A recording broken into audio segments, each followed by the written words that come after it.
Beshem Ha'af Ben Veruah HaKodesh Ha Elohim Echad. Di dalam nama Bapa dan Putra dan Roh Kudus, Allah yang Esa. Amin. Shalom, kita meneruskan pembahasan Gematria Ibrani, simbol dan signifikansi angka 5 di dalam Alkitab. 5 adalah simbol anugerah. 5 adalah bilangan prima ketiga, muncul setelah bilangan prima 2 dan 3. Aksara kelima dalam urutan huruf Ibrani adalah aksara He. Artinya here is dan behold. Angka 5, bahasa Ibraninya Chamesh, adalah simbol dari anugerah Allah, yaitu Hesed. Angka 5 melambangkan kemurahan, kebaikan, kemurahan Tuhan terhadap manusia. Aksara Paleo Hebrew menggambarkan bentuk manusia sebagai lambang sampai hari kelima. Allah telah menciptakan banyak hal sampai hari kelima. Bumi, angkasa, binatang di lautan, dan burung di udara yang semuanya disediakan terlebih dahulu untuk manusia yang diciptakan pada hari ke-6. Sehingga angka 5 dalam filsafat Ibrani adalah lambang anugerah Allah. Chesed. Kita baca Kejadian 1 ayat 20 sampai 23. Vayomer Elohim Yisretsu Hamayim Sheret Nefesh Haya. Ve'ovev al-haretz al-penei rekia hasyamayim. Berfirmanlah Allah, hendaklah dalam air berkeriapan makhluk yang hidup, dan hendaklah burung beterbangan di atas bumi melintasi cakrawala. Ayat 21, Vayifra Elohim et hataninim hagedolim, ve'et kol nefesh hachaya, harumeset asher satsu hamayim leminehem, ve'et kol of kanaf leminehu, vayar Elohim kitov. Maka Allah menciptakan binatang-binatang laut yang besar dan segala jenis makhluk hidup yang bergerak, yang berkeriapan dalam air, dan segala jenis burung yang bersayap. Allah melihat bahwa semuanya itu baik. Ayat 22. Vayafarak otam Elohim lemor. Buru urfu umil'u et bamayim vehaof yiref ba'aretz.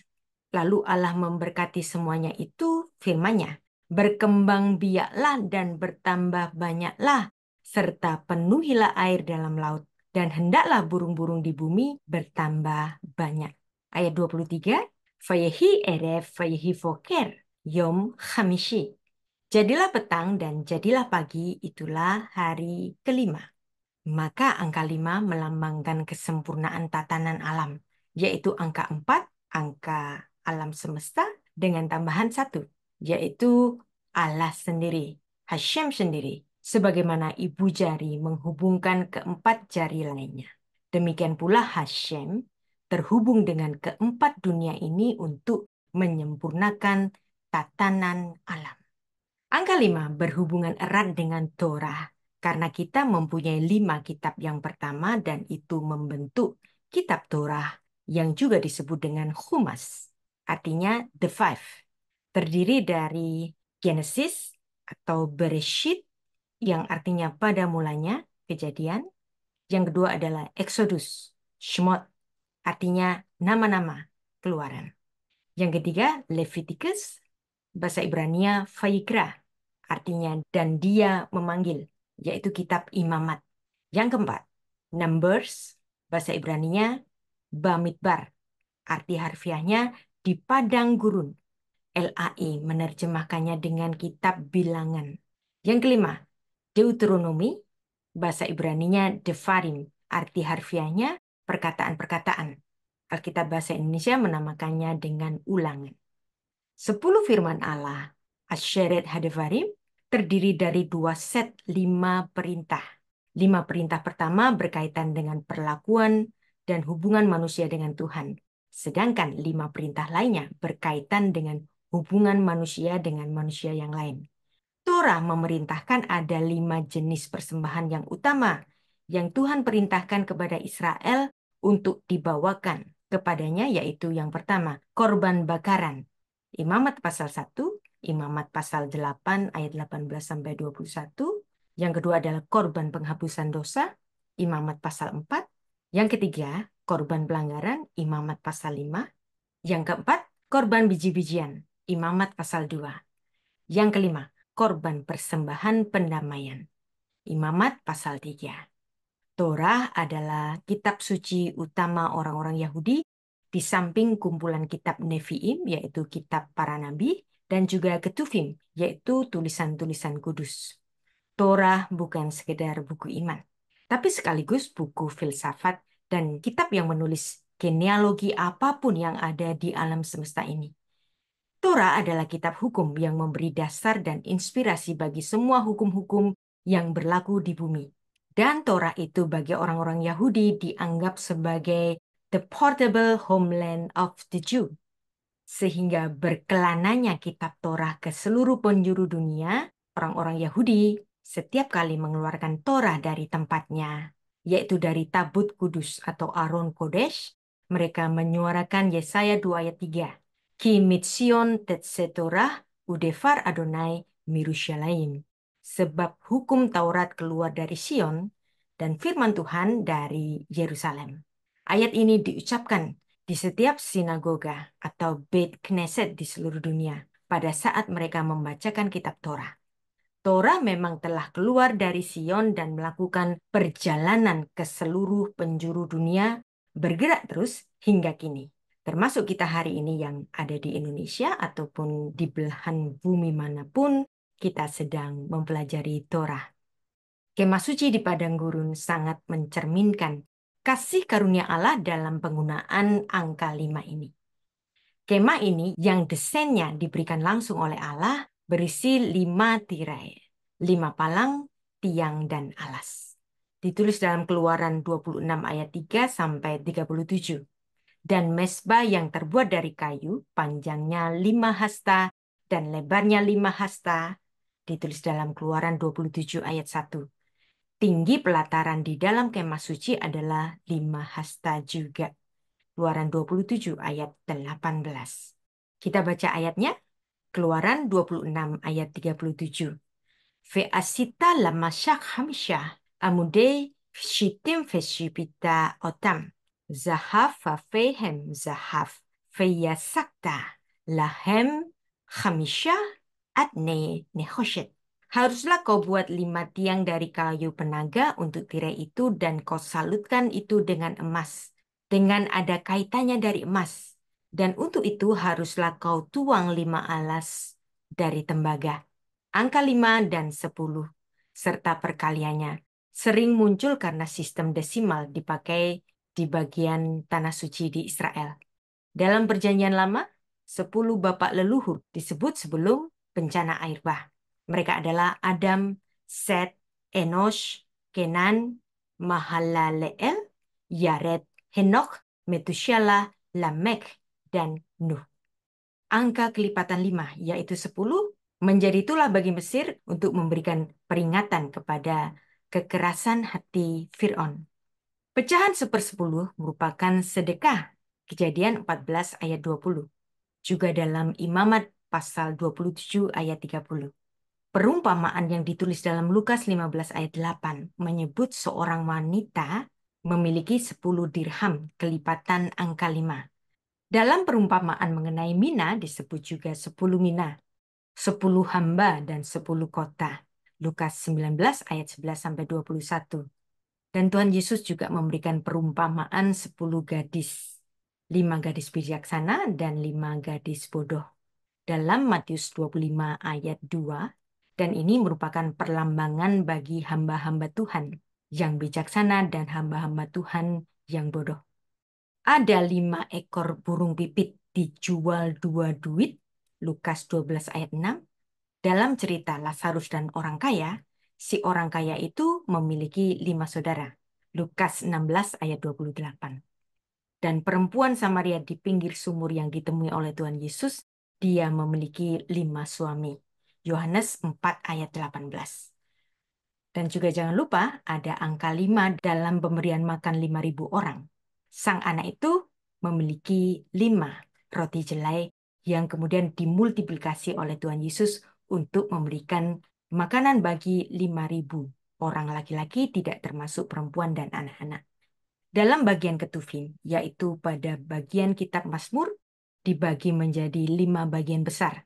Bagian pertama yaitu Mazmur pasal 1 sampai pasal 41, mengacu kepada Paskah, permulaan Israel dan permulaan rencana keselamatan Allah yang berpusat kepada Kristus. Bagian kedua adalah pasal 42 hingga 72, menyanyikan tentang persatuan Israel di negeri itu dan menggambarkan dibentuknya gereja perjanjian baru. Bagian ketiga, pasal 73 sampai 89, sebuah nyanyian yang meratapi kehancuran bait suci Tuhan di Yerusalem. Bagian ini juga mengisyaratkan nubuat mengenai kesengsaraan besar akhir zaman. Bagian keempat, pasal 90 sampai 106, bersukacita atas 1000 pemerintahan Tuhan Yesus dan menunjukkan Israel berkumpul kembali. Bagian kelima, pasal 107 hingga 150, menggambarkan ketika Yehuda yang mewakili seluruh Israel akan diselamatkan kembali. Perhatikan angka 5 juga syarat di dalam kitab Daniel. Dalam kitab Daniel ada 5 periode nubuat kerajaan dunia. Raja Babel Nebukadnezar diberikan oleh Tuhan sebuah mimpi, di mana dia melihat patung manusia raksasa, dan patung ini menurut pengertian yang diberikan Allah kepada Daniel, mewakili periode-periode yang berbeda dari kerajaan-kerajaan yang berkuasa di dunia. Periode pertama, kepala patung emas melambangkan kerajaan Babel. Daniel pasal 2 ayat 32 dan 38. Periode kedua, dada dan lengan perak melambangkan kerajaan Persia. Daniel pasal 2. Periode ketiga, perut dan paha perunggu, yaitu kuningan, melambangkan kekaisaran Makedonia di bawah pemerintahan Alexander Agung. Periode keempat, dua kaki besi melambangkan kekaisaran Roma. Periode kelima, periode nubuat yang terakhir, diwakili oleh 10 kaki besi yang dicampur oleh tanah liat. Ini melambangkan penerus kekaisaran Romawi. Ada yang memandang angka 5 adalah angka pertobatan, teshuvah, dan penebusan, geula, dicatat di dalam Talmud Syabat 104a. Angka 5 adalah angka salib, di mana ada 5 luka pada tubuh Tuhan Yesus. Luka di tangan kanan, luka di tangan kiri, kaki kanan, kaki kiri, dan lambung. Tuhan Yesus disalib pada hari raya Paskah yang jatuh pada bulan Nisan pada musim semi.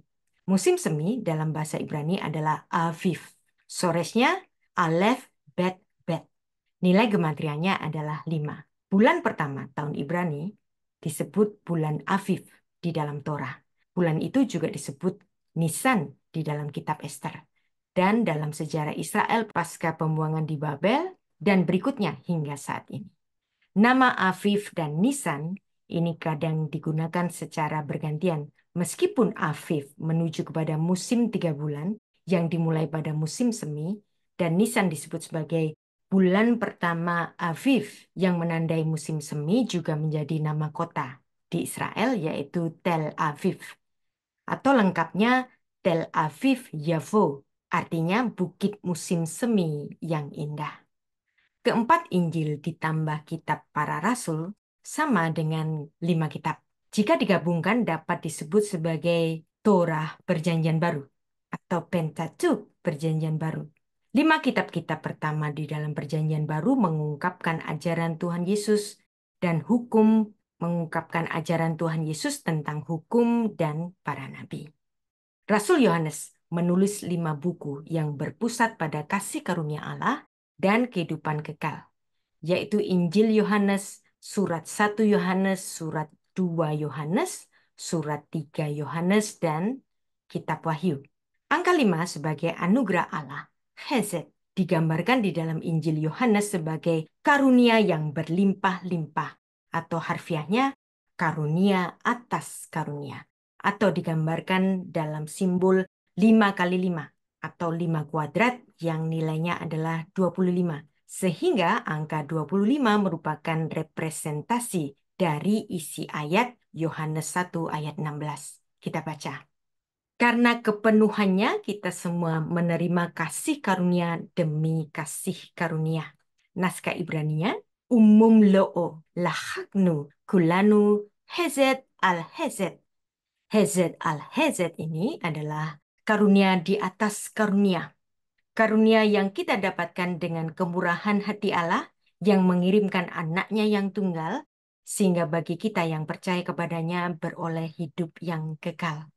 Demikianlah kita sudah mempelajari gematria Ibrani, simbol dan signifikansi angka 5 di dalam Alkitab, di mana angka 5 adalah simbol kasih karunia atau anugerah. Beshem Ha'af, Ve'aben Ve'ruach HaKodesh, Ha-Elohim Echad, di dalam nama Bapa dan Putra dan Roh Kudus, Allah yang Esa. Amin.